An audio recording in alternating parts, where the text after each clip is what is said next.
30-дневен притвор добија шверцерот на злато и македонскиот царевник кој му помагал да помине непријавен преку зелениот коридор на Скопскиот аеродром.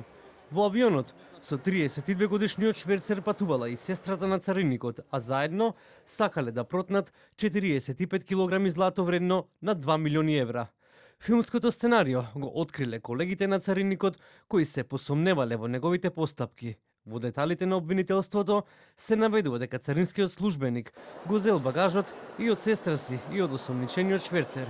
Ги ставил на количка за багаж, пошто сите тројца се упатиле кон излезот без да пријават царинска стока.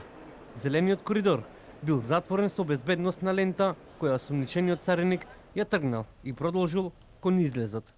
Осомничениот се представил како колега царевник и продолжил заедно со својата сестра и со странскиот државјанин да се движи кон излезот.